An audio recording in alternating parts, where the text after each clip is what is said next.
Hello everyone. आज हम लोग क्लास 12th के लिए जैव प्रौद्योगिकी और सिद्धांत एवं प्रक्रम चैप्टर को पढ़ेंगे और यह चैप्टर आपका एनसीईआरटी के अनुसार से चैप्टर 11 है और क्लास 12 के लिए है, हिंदी मीडियम छात्रों के लिए है। इसमें हम लोग जैव प्रौद्योगिकी का एक और वीडियो हमारे पास मौजूद है हमारे चैनल पर। चैनल को सब्सक्राइब करके आप उस वीडियो को देख सकते हैं जिसमें जैव प्रौद्योगिकी बायोटेक्नोलॉजी की हिस्ट्री के बारे में बताया गया है ना। तो थोड़ा सा बताते चलते हैं कि बायोटेक्नोलॉजी क्या है। बायोटेक्नोलॉजी क्या है कि एक साइंस का ब्रांच है जहां पर हम लोग क्या करते हैं, बायोस का मतलब क्या हुआ, लाइफ हुआ। टेक्नोलॉजी का मतलब हुआ टेक्निकल इशू से हुआ, है ना। तो हम लोग टेक्नोलॉजी को इंट्रोड्यूस कर रहे हैं कहाँ, बायोलॉजी में, और उसके फलस्वरूप हम लोग नए नए प्रोडक्ट को प्रिपेयर कर रहे हैं। तो ये बायोटेक्नोलॉजी है। बायोटेक्नोलॉजी का कुछ एग्जाम्पल आप लोग देखें कि आज बहुत तरह का एंटीबायोटिक्स जो है दवा के रूप में, मेडिसिन के रूप में हमारे बाजार में उपलब्ध है। तो ये जो मेडिसिन है, एंटीबायोटिक्स है, वो कैसे बना है, बायोटेक्नोलॉजी के बदौलत बना है। ठीक है। इसके अलावा आर्टिफिशियल इंसुलिन का इंजेक्शन लगाया जाता है डायबिटिक पेशेंट को। तो इंसुलिन का प्रिपरेशन भी कैसे हुआ है, बायोटेक्नोलॉजी मेथड के द्वारा हुआ है। आज हमारे पास डिफरेंट तरह के मेडिसिन अवेलेबल है जो सूक्ष्मजीवों के ऊपर, है ना, टेक्नोलॉजी का प्रयोग करके हम लोगों ने उस दवा को बनाया है। अगर हम लोग सूक्ष्मजीव के ऊपर टेक्नोलॉजी का प्रयोग नहीं करते तो हमारा ये जो मेडिसिन था वो काफी लेस अमाउंट में प्रिपेयर हो पाता, जबकि हम लोगों ने बायोटेक्नोलॉजी का यूज किया तो वो प्रोडक्ट इनॉर्मस अमाउंट में बनने लगा हमारे लिए। ठीक है। तो आज हम लोग जैव प्रौद्योगिकी सिद्धांत के प्रिंसिपल ऑफ बायोटेक्नोलॉजी को देखेंगे, है ना। प्रिंसिपल ऑफ बायोटेक्नोलॉजी को देखेंगे, जैव प्रौद्योगिकी के सिद्धांत की चर्चा करेंगे। जैव प्रौद्योगिकी के सिद्धांत में क्या कुछ है ये जानना है। तो सबसे पहला बायोटेक्नोलॉजी का डिफिनीशन हम लोग समझ गए कि बायोटेक्नोलॉजी क्या है, ये हम लोग समझ गए कि हम लोगों ने क्या किया कि टेक्नोलॉजी को इंट्रोड्यूस कर दिया कहाँ, बायोलॉजी में, और उसके वजह से नए नए प्रोडक्ट को प्रिपेयर्ड किए। तो यही हमारा क्या है, बायोटेक्नोलॉजी। ठीक है। तो आधुनिक जैव प्रौद्योगिकी में दो तकनीक का योगदान है। अगर हम लोग बायोटेक्नोलॉजी के सिद्धांत को, जैव प्रौद्योगिकी के सिद्धांत को देखें तो जैव प्रौद्योगिकी का सिद्धांत जो है आधारित है दो मेन बेस पर, है ना। पहला है अनुवांशिक अभियांत्रिकी, जेनेटिक इंजीनियरिंग, और दूसरा है रासायनिक, है ना, अभियांत्रिकी, केमिकल इंजीनियरिंग। यही दो बेस है जिसके आधार पर हमारे प्रोडक्ट्स जो है वो तैयार होते हैं। तो ये कैसे कुछ काम करता है, सबसे पहले हम लोग अनुवांशिक अभियांत्रिकी को समझते हैं। जेनेटिक इंजीनियरिंग नाम में क्या है, आप नाम से समझिए, अनुवांशिक, है ना, जीन। ठीक है। अनुवांशिक कहां से आया, जीन से आया। हम जानते हैं अनुवांशिक का मतलब हुआ ट्रांसफर ऑफ कैरेक्टर, है ना, of one generation to another, है ना, हेरिडिटी कहलाया, और इसी से हेरिडिटरी बना। हेरिडिटरी में हम लोग स्टडी करते हैं अनुवांशिक कैरेक्टर के ट्रांसफर होने के बारे में, है ना। तो अनुवांशिक का मतलब क्या हुआ कि हम लोग जीन, है ना, जीन का क्या करेंगे, इंजीनियरिंग से जोड़ देंगे, यानी कि जीन को टेक्नोलॉजी के सहारा से इधर से उधर करेंगे और वही हमारा क्या कहलाएगा, अनुवांशिक अभियांत्रिकी कहलाएगा। तो इसे समझें कि इसके द्वारा किसी भी जीव से हम लोग क्या करते हैं इस टेक्नोलॉजी में, जेनेटिक इंजीनियरिंग में, इसी का कई सारा नाम है। जेनेटिक इंजीनियरिंग को जीन क्लोन याद सकेंगे, समझेंगे इसे कि अनुवांशिक अभियांत्रिकी, जेनेटिक इंजीनियरिंग के अलावा जीन क्लोनिंग, है ना, और रिकम्बिनेंट डीएनए टेक्नोलॉजी के नाम से भी जाना जाता है। ठीक है। अनुवांशिक अभियांत्रिकी, रिकम्बिनेंट डीएनए टेक्नोलॉजी और जीन क्लोनिंग के नाम से भी जाना जाता है। तो इसमें होता क्या है, अनुवांशिक अभियांत्रिकी में हम लोग करते क्या है ना, इसे समझना है। तो इसमें सबसे पहले हम लोग किसी जीव से एक डीएनए को निकालेंगे। उस डीएनए को निकालेंगे जिसमें डिजायर्ड जीन है। जैसे मान लेते हैं कि हमें गोल्डन राइस बनाना है।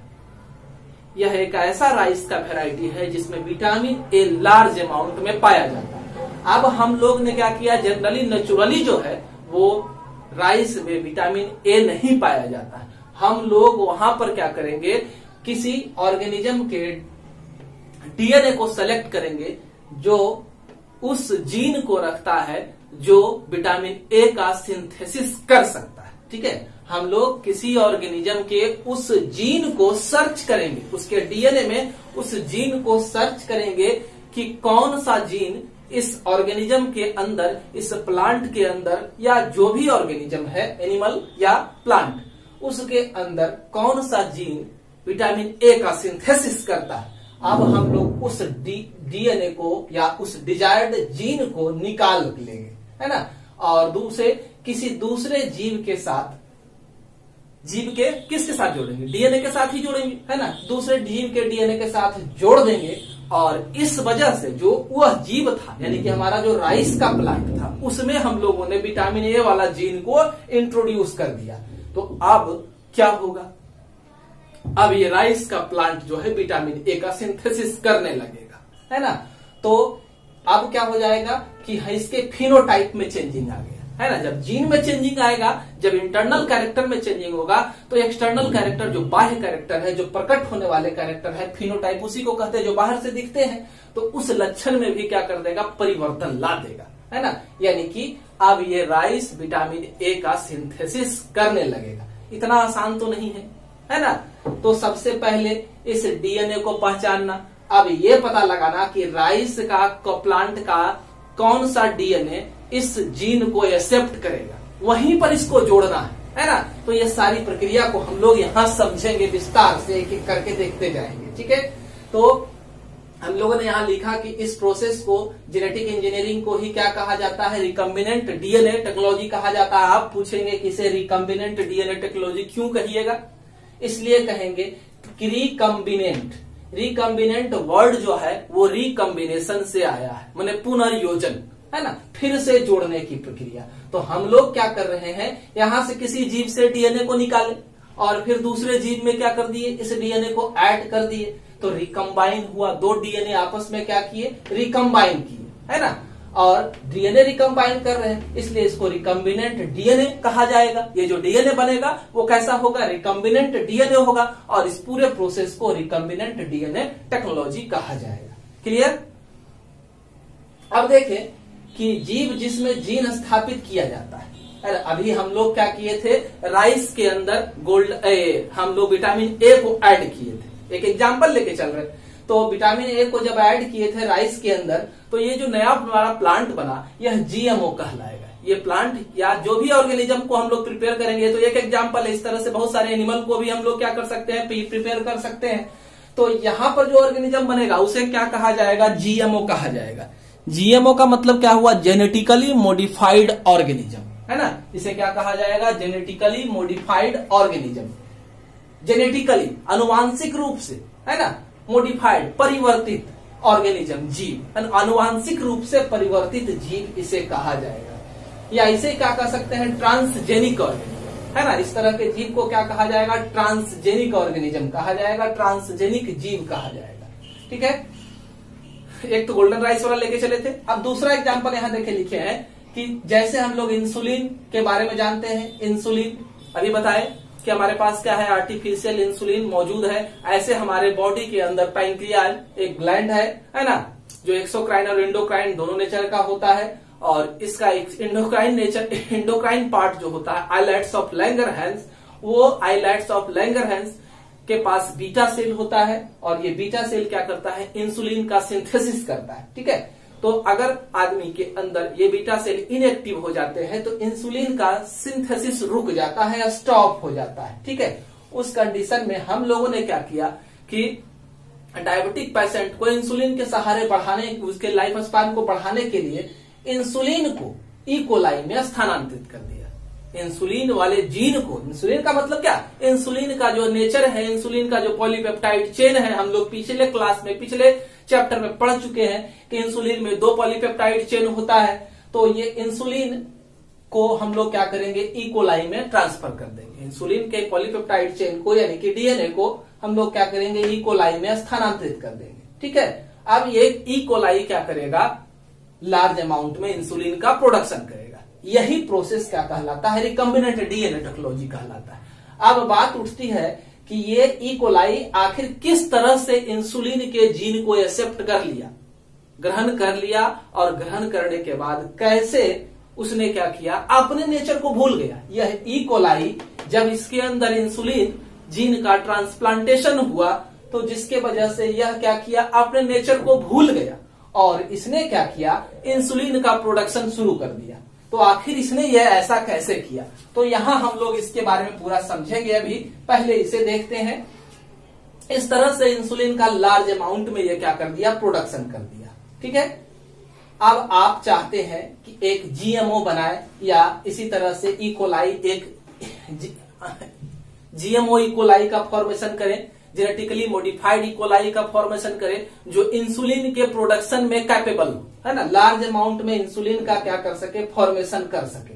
तो इसके लिए हमको क्या चाहिए, सबसे पहले चाहिए एक ह्यूमन का वो सेल जो हमारा इंसुलिन का जीन को रखता है, इच्छित जीन, डिजायर्ड जीन वाला डीएनए का सेगमेंट, डीएनए का वह टुकड़ा जो इस जीन को रखता है ना। अब उसको हम लोग क्या करेंगे, होस्ट में डीएनए को इंजर्ट कर देंगे, है ना। इस डीएनए को क्या करेंगे, इस इकोलाई के अंदर डाल देंगे। अब यह डीएनए इस इकोलाई के नेचर को चेंज कर देगा, इसके फिनोटाइप को बदल देगा और यह इंसुलिन का प्रोडक्शन करने लगेगा। ठीक है, तो सबसे पहले यह प्रोसेस कब और किसने शुरू किया, याद रखना है कि जेनेटिक इंजीनियरिंग की शुरुआत जो है 1973 में स्टेनले कोहेन, है ना, 1973 में इसकी शुरुआत स्टेनले कोहेन और हर्बर्ट बॉयर, स्टेनले कोहेन और हर्बर्ट बॉयर ने इस प्रोसेस की शुरुआत की, है ना। इन्होंने क्या किया, इकोलाई के प्लाज्मिड में डीएनए को इंट्रोड्यूस कर दिया। ठीक है, एक वर्ड आपके सामने फिर उभर के आ रहा है, प्लाज्मिड। What is plasmid? ठीक है,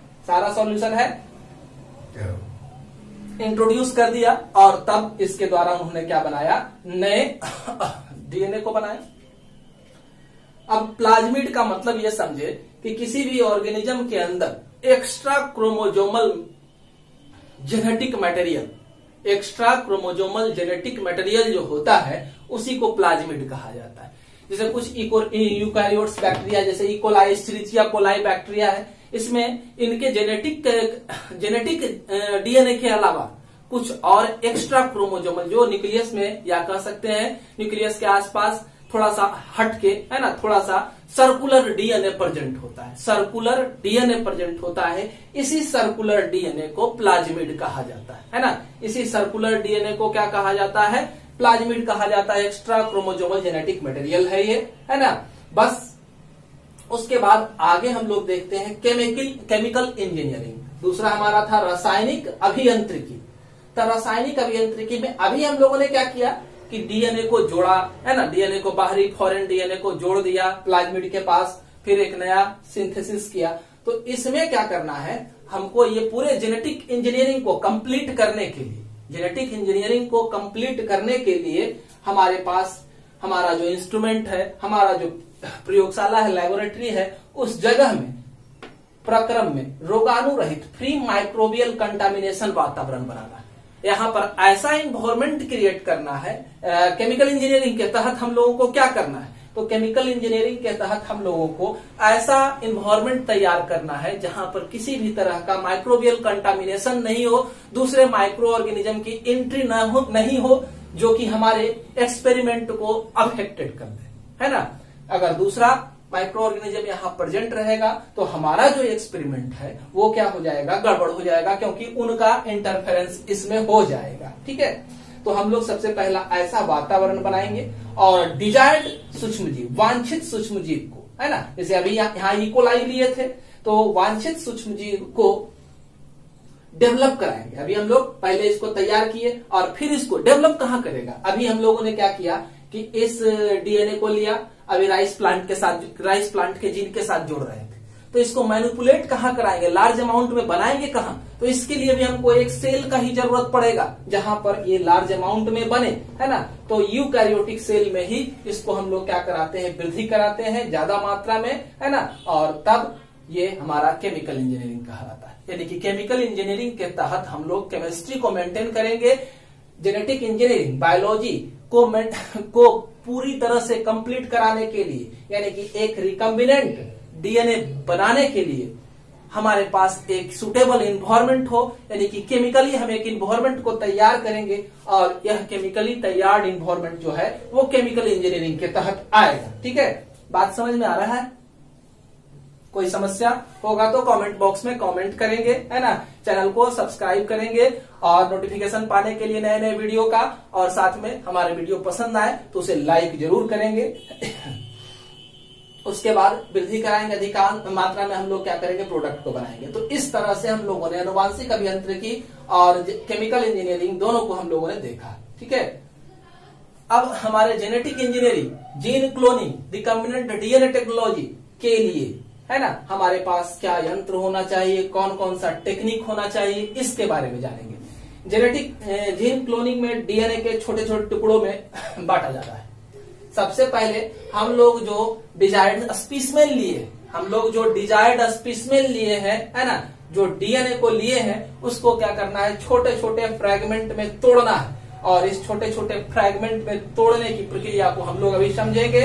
और प्लाज्मिड के डीएनए से उसको जोड़ना है ना, हमारा डीएनए को तोड़ना है और फिर उसको क्या करना है, प्लाज्मिड के डीएनए से जोड़ना है। ये सारी प्रक्रिया जो है करने के लिए क्या कुछ करना पड़ता है। तो इसके लिए हमारे पास सबसे पहला जरूरत है यंत्र, क्या क्या है, तो एक टिश्यू या सेल जो हमारा डिजायर्ड डीएनए को रखता है ना, जिस डीएनए का मैनिपुलेशन करना है, जिसको लार्ज अमाउंट में प्रिपेयर करना है, उस डीएनए का स्पेसिमेन हमारे पास होना चाहिए। ठीक है, तो उसे हम लोग कलेक्ट करेंगे। हमारे सेल से इंसुलिन को निकालना है, इंसुलिन वाले जीन को निकालना है, तो सबसे पहले सेल निकाला जाएगा, टिश्यू निकाला जाएगा और उस टिश्यू में से डीएनए को एक्सट्रैक्ट करना है। टिश्यू में से डीएनए को एक्सट्रैक्ट करना है, वो हम लोग पढ़ेंगे जेल इलेक्ट्रोफोरेसिस मेथड में। ठीक है, टिश्यू से डीएनए को एक्सट्रैक्ट करने का पूरा तरीका हम लोग जेल इलेक्ट्रोफोरेसिस में पढ़ेंगे। जो भी हो, सबसे पहले हमारे पास डीएनए मौजूद होना चाहिए। दूसरा चीज, हमारे पास रेस्ट्रिक्शन एंजाइम होना चाहिए। रेस्ट्रिक्शन एंडोन्यूक्लियेज हम लोगों को खास तौर से चाहिए। हम लोग पूरे रेस्ट्रिक्शन एंजाइम को अगले वीडियो में पढ़ेंगे। तो रेस्ट्रिक्शन एंजाइम चाहिए। रेस्ट्रिक्शन एंजाइम एक ऐसा एंजाइम है जो डीएनए को एक निश्चित प्लेस पर, डीएनए को एक निश्चित प्लेस पर, है ना, डिजायर्ड फ्रेगमेंट में तोड़ता है। ठीक है, स्मॉल स्मॉल फ्रेगमेंट में, निश्चित टुकड़ा में और निश्चित जगह पर एक खास सीक्वेंस पर ही तोड़ने का काम करेगा। रेस्ट्रिक्शन एंडोन्यूक्लियेज डीएनए को एक खास सीक्वेंस पर ही तोड़ने का काम करेगा। ठीक है, और अलग अलग डीएनए के टुकड़े को लेने के लिए अलग अलग रेस्ट्रिक्शन एंडोन्यूक्लियेज का यूज हम लोग करते हैं। अभी तक हमारे पास 900 से ज्यादा रेस्ट्रिक्शन एंडोन्यूक्लियेज एंजाइम मौजूद है। ठीक है, इसमें से कुछ एंजाइम का नाम है इकोराई, BAM-H1, हिंद थर्ड, है ना, इस तरह से है। तो यह कर सकते हैं कि रेस्ट्रिक्शन एंडोन्यूक्लियेज या रेस्ट्रिक्शन एंजाइम को मॉलिक्यूलर सीजर कहा जाता है। डीएनए को काटने वाला एक कैंची की तरह बिहेव करता है। दूसरा एक है लाइगेज एंजाइम, जो कटा हुआ डीएनए को जोड़ने का काम करेगा। ठीक है, क्लोनिंग वेक्टर, जिसके माध्यम से डीएनए को हम लोग ट्रांसफर करने वाले हैं। ठीक है, क्लोनिंग वेक्टर कौन कौन हो सकता है, प्लाज्मिड, बैक्टीरियोफेज, पौधा या जंतु का वायरस, ट्रांसपोजोन, जंपिंग जीन्स, है ना, ये सब हो सकते हैं। जीवाणु, ईस्ट और स्तनधारी के कृत्रिम गुणसूत्र यानी कि डीएनए या क्रोमोजोम का यूज करते हैं। गुणसूत्र के खास डीएनए अनुक्रम सीक्वेंस होता है ना। हर एक गुणसूत्र में, हर एक क्रोमोजोम में क्या होता है, एक खास सीक्वेंस होता है और वही सीक्वेंस जो होता है एबल होता है नए डीएनए को बनाने में, है ना। तो उस तरह के सीक्वेंस को, जैसे एटीसीजी का एक सीक्वेंस जो है, वहां से अगर डीएनए कटता है तो वह नए डीएनए का सिंथेसिस कर सकता है। तो उस प्लेस को ओरिजिन ऑफ रिप्लिकेशन या ओआरआई कहा जाता है। उस प्लेस को क्या कहते हैं, ओआरआई कहा जाता है, ओरिजिन ऑफ रिप्लिकेशन कहा जाता है ना। यही जो है रेप्लिकेशन के लिए जिम्मेवार तो यही टुकड़ा, माने डीएनए इतना लंबा चौड़ा आपके पास है ना। तो इस डीएनए में ये जगह जो है ओआरआई को रखता है, ये जगह ओआरआई को रखता है, ओआरआई को रखता है। तो हमारा उसी तरह का रेस्ट्रिक्शन न्यूक्लियेज को यूज करना है जो इस जगह पर डीएनए को कट करे, है ना। तो जब कट करेगा तो यह स्टिकी एंड बनेगा और यहीं पर आकर के दूसरा फॉरेन डीएनए जो है अटैच करेगा, है ना। तो इस तरह से हमारा रेस्ट्रिक्शन का काम है। ठीक है, अब पूरे प्रोसेस को समझे कि कैसे हम लोग जीन क्लोनिंग करेंगे, रिकॉम्बिनेंट डीएनए टेक्नोलॉजी किस तरह से काम करता है, इसे समझे। सबसे पहले हम लोगों ने क्या कर दिया, किसी तरह से उत्तक या कोशिका से डीएनए को हम लोगों ने ले लिया, है ना। डीएनए से एक्सट्रैक्ट भी कर लिया, उत्तक से, कोशिका से हम लोगों ने डीएनए को निकाल लिया, फॉरेन डीएनए ये हमारे पास है ना। और यहाँ पर हम लोगों ने एक बैक्टीरिया से निकाला क्या, तो क्लोनिंग फैक्टर को निकाला, प्लाज्मिड को निकाला। यही हमारे डीएनए को ले जाने का काम करेगा दूर तक। ठीक है, अब क्या करेंगे कि हमारे पास ये क्लोनिंग फैक्टर प्लाज्मिड है और ये हमारा कौन है, फॉरेन डीएनए है, जिसको इसके साथ ऐड करना है। तो सबसे पहले इस फॉरेन डीएनए को एक रेस्ट्रिक्शन एंजाइम से कट करेंगे। इस तरह से के टुकड़े में हमारा ये डीएनए जो है, फॉरेन डीएनए टूट गया है ना। और उसी रेस्ट्रिक्शन, सेम रेस्ट्रिक्शन एंडोन्यूक्लियस का टाइप नहीं बदलना है, सेम रेस्ट्रिक्शन एंडोन्यूक्लियस से हम लोग इस प्लाज्मिड को भी काटेंगे। ठीक है, उस प्लाज्मिड को भी काट दिए। देखिए यहाँ कटा है, इस जगह पर ये प्लाज्मिड कट गया है। अब हम लोगों ने क्या किया, लाइगेज एंजाइम, और ये दोनों जगह जो है स्टिकी एंड बनाया है, इसी जगह पर आकर के हमारा फॉरेन डीएनए टूटेगा। तो यहाँ पर इसको लाइगेज एंजाइम की सहायता से क्या करेंगे, फॉरेन डीएनए को जोड़ेंगे। ठीक है, अब जुट गया। अब इस प्लाज्मिड को, ये हमारा क्या हो गया, ट्रांसफॉर्म प्लाज्मिड है। अब इस प्लाज्मिड को किसी ई कोलाई के अंदर डाल देंगे। ठीक है, तो ई कोलाई अपने नेचर को भूल जाएगा, ई कोलाई अपने नेचर को भूल जाएगा और यह क्या करने लगेगा कि इस प्लाज्मिड के डीएनए को रिप्लिकेट करने लगेगा, है ना। ढेर सारा रिप्लिकेशन होगा, ढेर सारा हमारा नया डीएनए बन जाएगा और नए जीन की उत्पत्ति हो जाएगी इससे, या फिर नया फॉरेन डीएनए हमारे पास बन गया। ये वीडियो पसंद आए तो लाइक करेंगे और हमसे जुड़े रहेंगे लगातार नए नए वीडियो के लिए। धन्यवाद।